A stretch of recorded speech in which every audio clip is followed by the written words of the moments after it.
Good day, everyone, and once again we are back together, and this is your favorite uncle, Mlungisi Nkosi. And of course, today we're going to be looking at statistics. I've been looking forward to really recording this second part. Remember, in the first part, we did the 5-number summary. And then today we're going to be looking at, the least square regression line, or otherwise called the line of best fit. So for those of you who are new to the channel, please just hit that subscribe button. Okay, just do it now, all right? And of course, guys, please, you're more than welcome to tell as many people about our lessons, about our channel, that it's doing amazing things for you. And of course, for those of you who need assistance, all our details are available. You'll find them on the description below the video. In this case, please just also be reminded that we've got super thanks. So if you find these lessons very valuable to you, you can also bless your favorite uncle by just giving him a super thanks. Okay, tell your parents about it. All right. And just one last thing. We've got a website, and our website is www.mlungisinkosi, name and surname, all right, .co.za. You can download the latest question papers from there, and you can use it for also finding our services that are available. All right, now, without any further ado, we're going to go into the lesson. All right. All right, now let's get right into our lesson. So, as we talk about the least square regression line, otherwise we call it the line of best fit, there's just a couple of things that we ought to just know. So first of all, this is where in statistics we are dealing with bivariate data. So meaning that we're dealing with two variables, okay? So what we use this line for, is to study the relationship between two things. Just to make an example, you can study how many people visit a restaurant, let's say at a particular time. If there's a relationship there, right, that the later it gets, maybe the more people come into a restaurant. So what I want you to just note there is that we always have two sets of data, right? So in this case, we've got what we call your independent data, okay, independent variable, and we've got also your dependent variable. So what you want to do is you want to try and evaluate the relationship between your dependent variable and your dependent variable. So essentially, your independent variable is it's essentially what we use to make the prediction, okay? As I made an example earlier on, let's say we are evaluating the number of people that visit a restaurant. I'm just fixing that, okay, that visit a restaurant. You want to know, in this case, okay, I'm going to use time as my independent variable. Let's say from 6 o'clock till 10 o'clock. I'm going to see if, the number of people that visit, say, a restaurant or a store, okay, is related in this case to the time, okay? So in this case, the dependent variable is what we would like to predict. So here, we really want to predict, so we want to predict this part, okay? So we want to predict here, okay? So what I want you to just appreciate is that, so when it comes to the line of best fit, what we want to do is to always make sure that we draw it in such a way that we are able to make a prediction, okay? Right, now, we call these, in this case, least square regression, because essentially we are given scatter plots. Now, this is what we're going to do. To draw the line of best fit, we use the equation in statistics, y is equals to a plus bx, okay? So in this case, we use y hat rather. Now, what is y hat? So y hat would be the predicted value, okay? This is what we want to predict, okay? So this is the predicted value. So in our scenario, as I said, the number of people that are visiting a store or a restaurant, okay? And A would be, in this case, the y-intercept, okay, on your graph, all right? So this would be the y-intercept, and of course, I mean, this is a typical straight line equation. Y is equals to mx plus c. But in this case, we are writing it as y hat is a plus bx. We are writing it in another way, right? Okay, and of course, b would represent the gradient of that graph. Okay, right. I'm gonna go just obviously as quick as possible into this, so that I tell you what these means. What these mean. Right. So in this case, what we normally are given are data points. Okay. So I'm going to just make an example here. Okay. So suppose that you're given a set of data points and you want to see if there's a relationship. So let's say the number of hours versus the number of people that visit. Okay. So if you look at that data there, let's say I've noted the data. In this case, that would be my time, and that would be the number of people. Okay. Now, when you look at that, you can tell there is definitely some progression that is taking place there, right?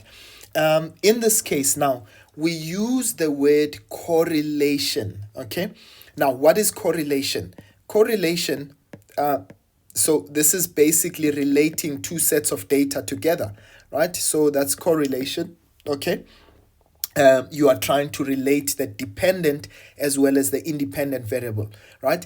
Is the number of people that are visiting a restaurant dependent on time? Is there a relationship between the two? Now, if you look at that scatter plot, all right, I want you to note, this is where now we are going to use, I'm going to talk about it just now, what we call the correlation coefficient, okay? So correlation coefficient, okay, we use the R value, okay? Now I'm going to just show you a couple of examples. So if, for instance, you've got a set of data, okay, let's say it's scattered all around like that, okay? So in this case, what can I say about this piece of data? Well, in this case, it just simply says to me, I'm not sure if I can relate the independent and the dependent variable. So as a result, there is zero correlation. So it means my R value would be equal to 0 in this case, right? Whereas in the first example that I showed you, okay, let's say, we are predicting the number of people that are visiting a restaurant. You can see there is some kind of a prediction there, I mean a relationship there, all right? So what we say is that if it seems as though the number is increasing, or rather the independent variable is increasing, or rather the dependent variable is increasing with an increase in the dependent variable, then we know that in this case there is what we call a positive correlation. Okay, so you can see this is kind of, it sort of makes a straight line. If you think about it, you can sort of see that straight line there. And of course, I mean, the problem is that someone else would say, no, but I think this line would actually be better. Someone else would say, well, I think, that line would be better suitable. And so the question is, which line do we ultimately pick? And that is why we're going to now go to that, we've got a method in which we get the least square regression line, or our line of best fit. Right, so that's positive correlation there. But you can have data, okay, that also seems to suggest a decrease. Okay, so if you look at that data there, there's definitely a correlation, all right? But in this case, this is what we would call a negative correlation. Okay, so remember, so we talked about correlation, positive correlation, as well as negative correlation. Okay, right, now I want you to note, so to measure the the relationship between the data, what we do is that we use the correlation coefficient, and the correlation coefficient is a number that's between -1 and 1. Now I'm going to just talk about what that number simply tells us. Okay, so when we get r is equal to 1, now please, I want you to note, because not only are we supposed to just know what's happening here, but we must be able, the most important part about this aspect is being able to interpret the data, right? So if we get an r value of 1, okay, this means that we've got a positive linear relation, okay? But what it simply means is that it's a perfect positive relationship. So this is what we call a perfect linear correlation, okay? So this would be a perfect linear correlation, all right? So it means that definitely we can specifically say that, the dependent variable is related very strongly to the dependent variable, okay? Meaning, in our situation, in our context, we said, well, it means that the number of people that are visiting the restaurant would actually be related to the number of, or rather the hours in the day, right? And of course, if r is equal to -1, okay, this would be a perfect negative linear relationship, okay? So this would be a perfect linear, a perfect negative rather. I should have said positive there, okay? In this case, would be a perfect negative linear relationship. Okay, right. So in this case, we know that our r value just tells us what would be happening. Now, let me just speak about the r value when it comes to prediction, as well as just to interpret that r value. So what we know is that if our r value is 1 or -1, we know that it is perfect, right? But if you get an r value, okay, a correlation value, coefficient, if it is, say for argument's sake, between, or let's say greater than, greater than or equal to 0.8, okay? So between 0.8 to 0.99999, we can say, well, this is a very strong relationship, very strong correlation between the two data sets, right? So you can say this is very strong correlation, okay? Right, so in this case, if our r value is between, let's just say for argument's sake, I'm going to take our r value between, so this is a very strong positive, by the way, positive correlation, okay? If our r value is between, let's say less than 0.8, okay? And let's say between 0.6 and 0. Let's say 0.6 to 0.8 in that case.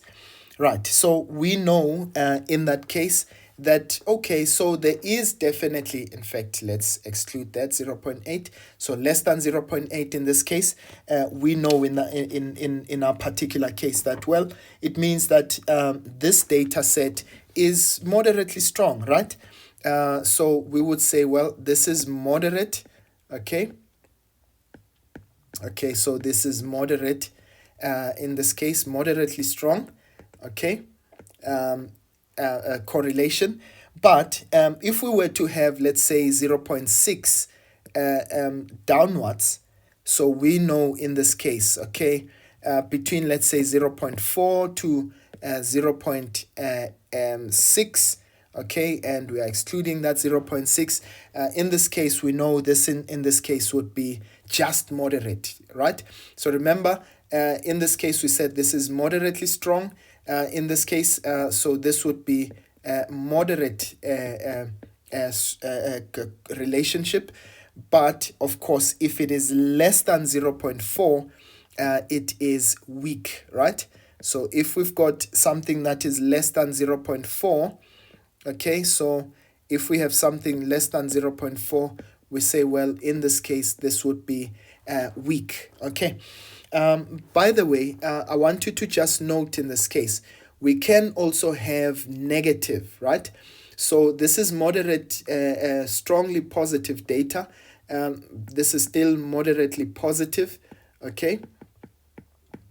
So this is a weak positive relationship, okay?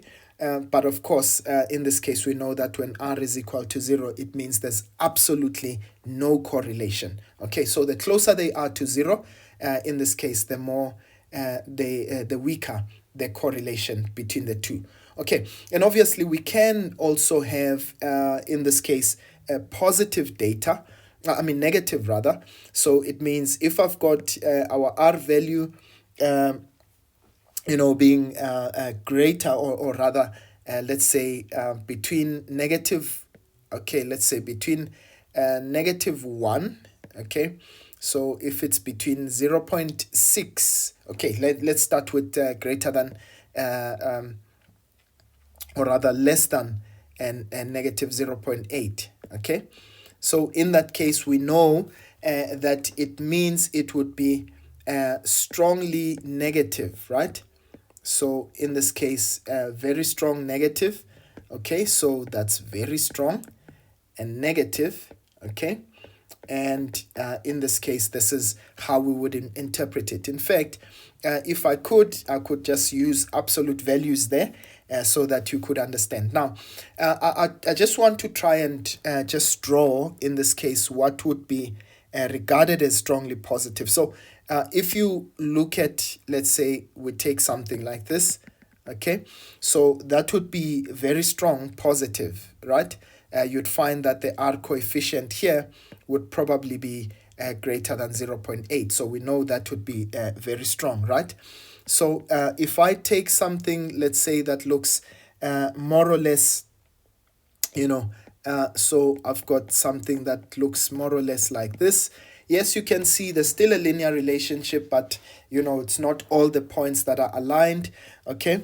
In this case, of course, probably that would be our R value would be between 0.8 and 0.6. As I said, that's moderately strong in this case. But now you can find, data that is scattered like that, okay. So you've got outliers even. We'll talk about outliers in this case. So in this case, this would tell us, okay, this is weak, all right. So you'd probably get that the R value is less than 0.6, or rather between 0.6, 0.6 and 0.4. Actually, I should have written the other one this way. So 0.6 and 0.4, this is still positive, okay. And please, I'm not going to talk about the negative. The same principle would apply for the negative. But obviously, you would find data, that is just scattered all over the place, okay. So say you get your data points to be something like this, okay. Well, there is still a relationship there, but you'd probably find that your R value is less than 0.4. And of course, when we're talking about, in this case, data where you find that there is absolutely no correlation, you find the data points scattered all over, you cannot make a conclusive remark. So in that case, you probably get that your R coefficient in this case is 0. Okay, right. So it's important, as I said, for us to know what this data represents, okay, so that we'd be able to apply that. Now, we're going to go into an example, and what I want us to do in the example is, of course, just evaluate just some things, but maybe just to finish off on the theory. So what we want to do is we now want to look at trends, okay? So what happens with a trend? And this is where you are going to comment on the relationship between the dependent and the dependent variable. So let's say we're looking at the hours of at a restaurant or a store, and we realize that the more time moves during the day, the more the number of visits. In that case, that is a trend. All right, you're supposed to make a conclusion based on the trend that you see. Okay, so when you talk about a trend, it simply describes, in this case, the relationship between the dependent and the dependent variable. Okay, so this is the description. So you can either in a description say as time increases or as time moves, or the later it gets during the day, the more people visit, or you can say the later it gets, the less people visit. That's the trend that you are analyzing in your data. So it's the description of your dependent and your independent variable. Okay, and independent, if you don't mind, I'm just going to call it IV, right, for independent variable. Right, now what happens in a graph is that we might also have outliers. Okay, now I just want to talk a little bit about outliers. Look, what are outliers? So let's suppose that you've got a trend that you are observing in this case. Now, what would be an outlier? It would be a point that is either higher than or lower than all the other points, or it would be distant in this case from the rest of the data. For instance, if I look at this plot here and I put a point there and I've got another one there, you can see that there's sort of a trend that's going on there, right? That to some extent I can say, look, these points are actually numerically distant from the trend. Okay, so what happens is that they lie outside of the range of the data. So sometimes you can have a point that sits there, and this is where I'm going to just talk about the range of the data. Now, if you look at the range of your data set, now this is going to be important for our next discussion, right? So if you look at the trend of your data set, okay, so you can have outliers that are in the x direction. Now, if you look at the range of your data, let me just use this red. Okay, so if you look at the range of your data, it goes between those 2 points there, right? Now, this would be an outlier that is in the x direction. Okay, so this would be an outlier in the x direction. Now, if you look at your y data, your y variable in this case, there's my range. Okay, so there's my the range of my data there, right? Now, if you look at this point over here, okay, so this would be an outlier in the y direction. Now, please, I want you to note this, ladies and gents, and this is very important, right? That if you decide to include an outlier in your calculation, okay, I want you to know that the outlier that is in the y direction, okay, would barely influence, so this outlier here would actually barely influence your trend. So if you were to draw your least square regression line, rather, with that data set, and you include it, you probably might find something that looks more or less like that. Okay, whereas if you include an outlier that is in the x direction, now that is very important. I want you to know that what it does is it affects your data set quite a bit. Okay, in fact, I'm just trying to use another color. So if you include an outlier that is in the x direction, you might find that your trend starts doing that. Okay, so remember that including an outlier that is in the y direction, okay, would affect your trend, but in this case, of course, in the x direction, in the x direction, it would affect your trend, but in the y direction, it would not really affect your trend. Okay, now going back into this data set. Now, then we have something that we call interpolation and extrapolation. I want you to please note. So in this case, I've shown you the range of my data. Okay. So I said we've got range in the x direction. We also have range in the y direction. Okay. Now, when we are interpolating, and I'm going to show you this, of course, it makes even better sense when we are using an example, right? So interpolation, okay, this is when we are predicting within the range, okay? So we are making a prediction, right? We don't have the specific data point, right?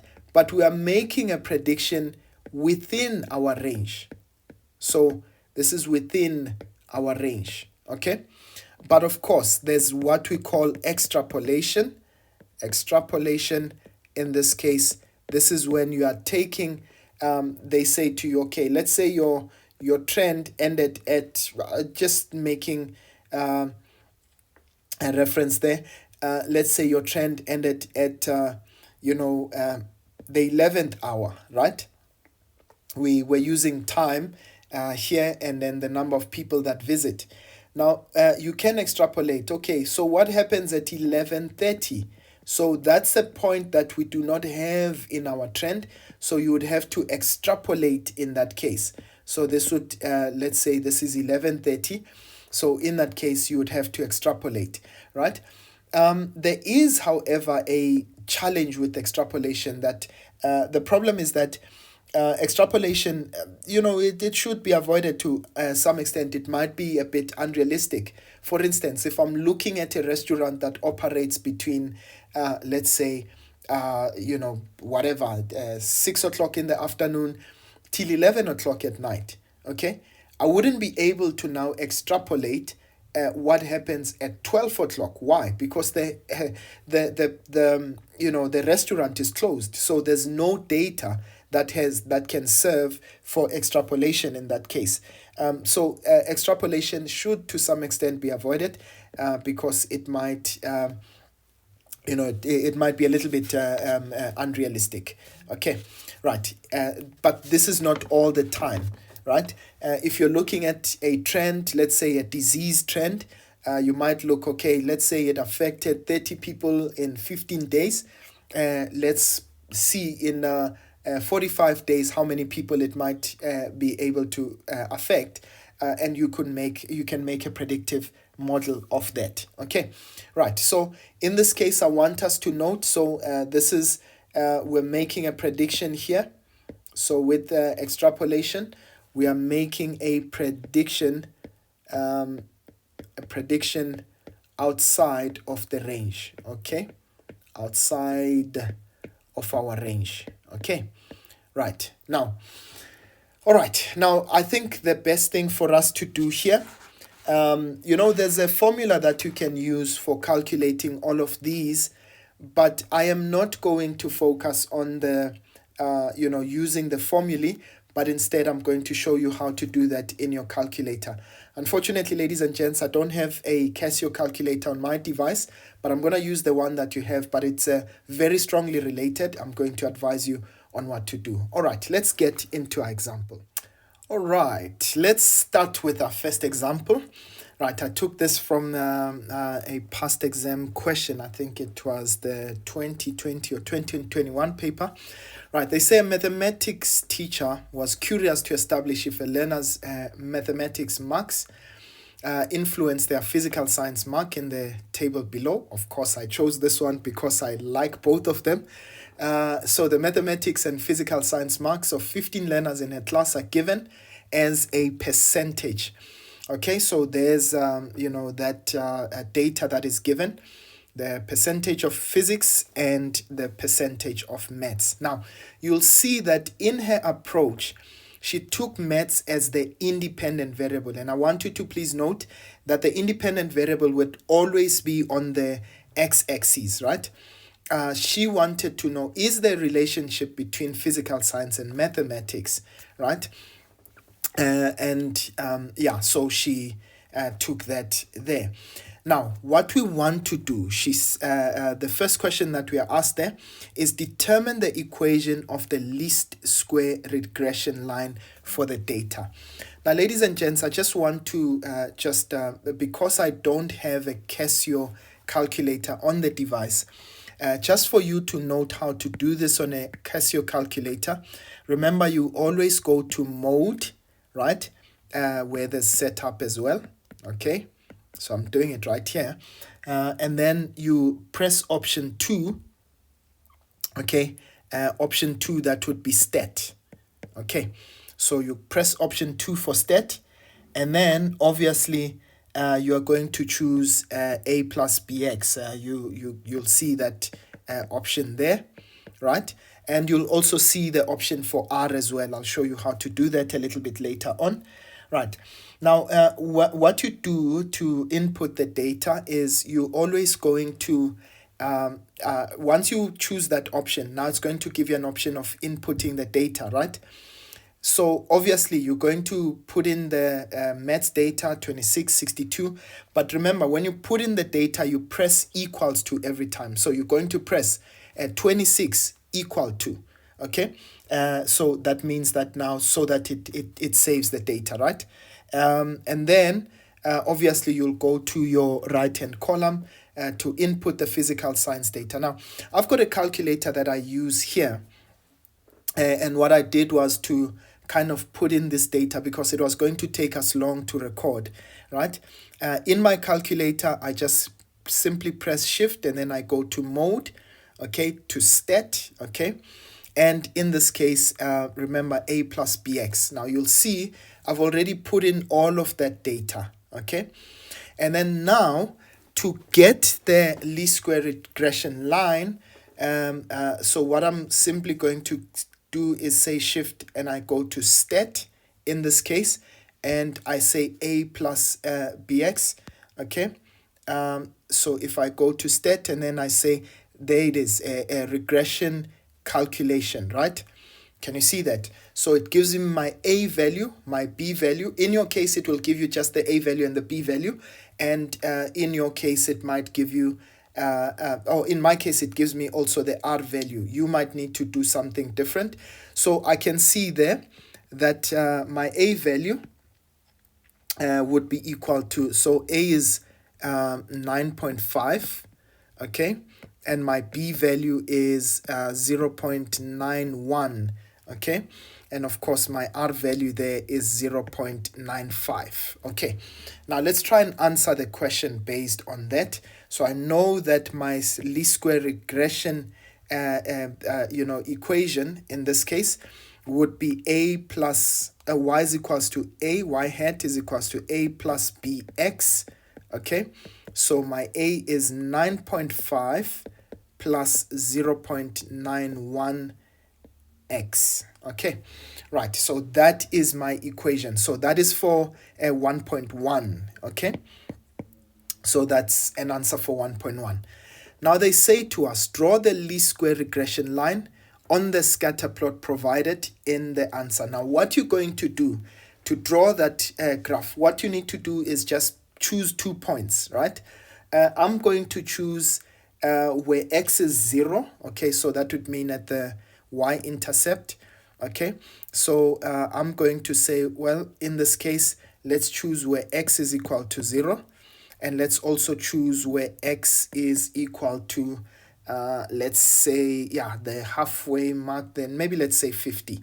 Okay, yeah, let me choose x is equal to 50, right? So what I'm going to do here is I'm going to say, right, so let's look for y hat. What is our y value? We know where x is 0, our y would be, it would be 9.5 plus 0.91 times 0, which means that it would be 9.5. Okay, so we know we'd have a point at 0 and 9.5, but let's take 1 for 50. That would be 9.5 plus 0.91 times 50. Okay, let's calculate that quickly, and I get 55. Okay, so I've got 2 points that I'm going to plot on my graph. That's 0 and 9.5, and that's also 50 and 55. Now remember, this represents x and y respectively. So I'm going to do it right here. Okay, I'm going to try and draw it right here. Okay, so first of all, I've got 0 and 9.5, so that probably would be a point just below 10 there. Okay, so let's try and draw that point. Okay, so there's my point over there. And then I've got another one at 50 and 55. Now look at my scale. My scale seems to be increasing by 2. So that's 54. So at 50, that's 54. So 55 is right in the middle there. Okay. Right. So there's my point. So I'm going to try and join those 2 points there using my ruler. Okay. And there's my least square regression line. Okay. Right. So in this case, we have drawn the line over there, right? So now what they want us to do, okay, so we've drawn it in the book. They say predict the physical science mark of a learner who achieved 69% for mathematics. So in this case, this would be interpolation. Can you see? Because it's within our range of data. So let's see. If a learner gets 69% in, they did say 69, right? Yeah, 69% in maths. What would be our predicted value for physical science? Okay, let me do this. Let's take our ruler because it makes it so much easier. Okay, so if I go to 69, in this case it would be this line over here. So so this line over here. Okay, so that would be the value there. And of course, so that would mean this value corresponds to a physical science value over there. Okay. Right, so looks like it's 72, right? So in this case, for a learner that gets 69% in maths, they would probably get 72 for physics, okay? So that is how we would predict what the value is there. So that is interpolation. So to answer that question, it means that the learner would achieve 72% in physical science. Okay, right. And then now they say to you, write down the correlation coefficient between the mathematics and physical science marks for the data. Now remember, you already have the data in your calculator, right? In my case, it gives me both all the A, B, and the R value. In your case, what you're going to do is say shift, you go to stat, you press number 1, okay? So, and then you'll see there's an option called reg there, right? So remember, you say shift, you say number 1, where you say stat there, you press 1, and then you'll choose regression. In my case, I got 0.95. Okay, so I know that my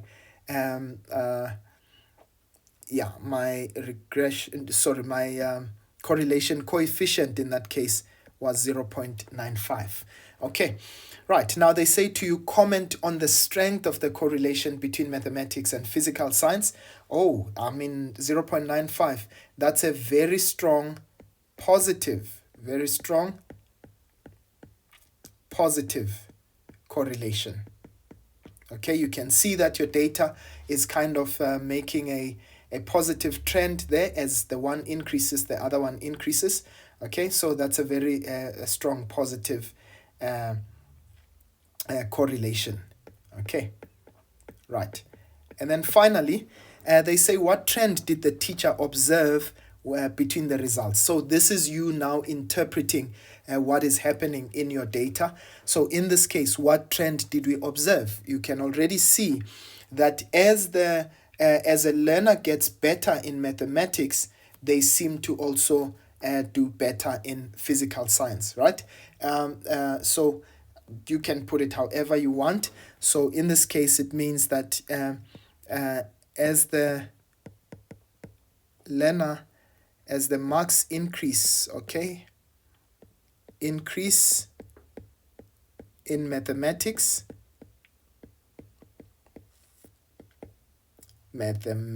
sorry, they also seem to increase. They also increase in physical science. Okay, they increase in physical science. So this is you now interpreting the data. I'm sure, ladies and gents, you see how really this section is really quite simple and straightforward. I think, in my opinion, this is where you can really score yourself easy marks. Okay, as long as you know what to do on your calculator. And what I'll do is that, let me just take another example. And then what I'll do is that, obviously, we'll keep doing this as we continue, on our channel. Okay, let's take another example.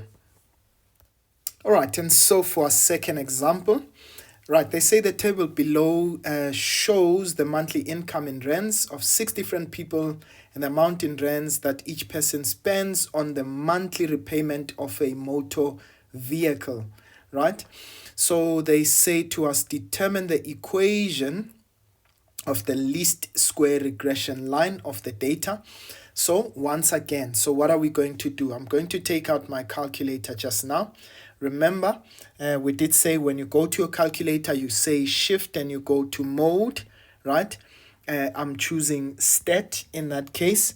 You press 2 in your case, in a Casio calculator, and of course it will bring you over here where you can put in your data, right? So what you're going to do, of course, you're going to choose, after you've chosen stat, you're going to choose the A plus BX line, right? So I'm going to put in my data, my X data there, and that's 9,000. Oh, God. So that's 9,000.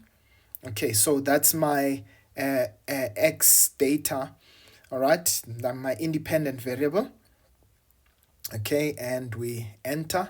So the next one is 13,500. So I'm trying to show you how to do that. So you say equal to, you say 15,000, okay, equal to, and 16,500 equal to, and I've got 17,000, okay, equal to, and I've got 20,000, okay, and equal to.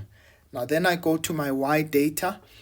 In this case, I've got 2,000, okay,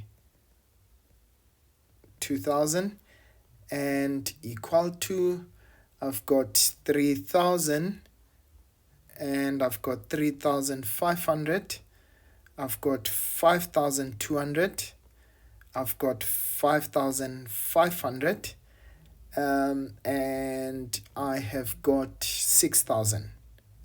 Okay, right, so that is all my data, right? So in this case, now what I'm going to do again, remember, this is where you're going to say shift and you press 1 for stat, right? In my case, I'm going to say regression calculation. Okay, in your case, you're going to go for, I think it's number 7 in your case. When you, after you've pressed shift stat, you press number 7, which is regression, and it will give you your A and your BX value, right? So I see there my A value is, okay, so means Y hat is equal to A plus BX. So in my case, my A is minus 1946, okay, 0.8, yeah, say 0.88, okay, plus 0.41 x. All right, so that's my A and BX, and my R value, of course, in your case, you're going to go back to the stat function again. I'm not sure what value is R there, but you'll see it. Okay, so my R value in this case is 0.95. It means there's a very strong correlation in this case. Right, now, so we've found the first, we've answered the first question.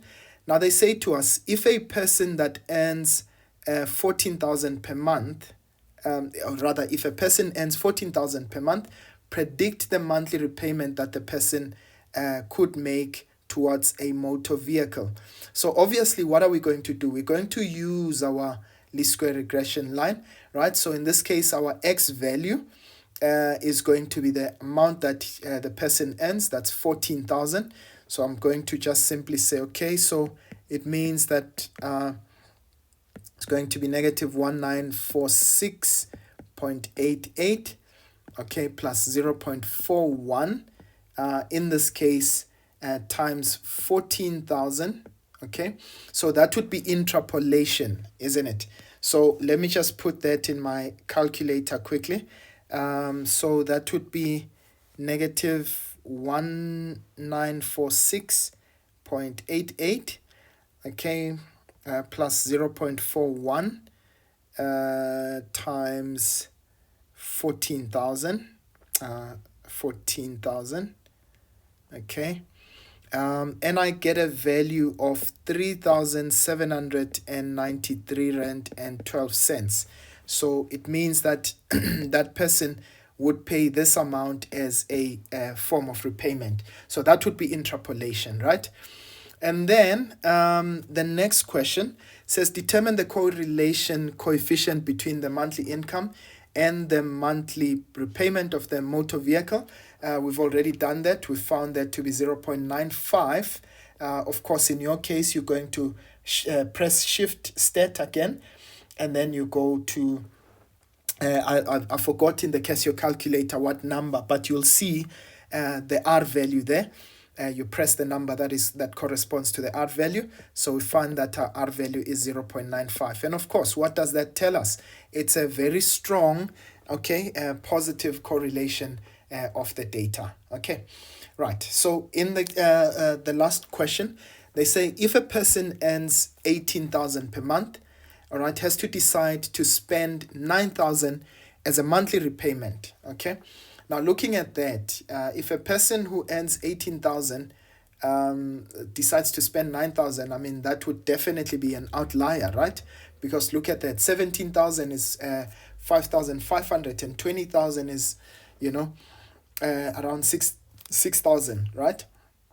So they say, right, so the person decides to spend 9,000 as a monthly repayment of a motor vehicle or not.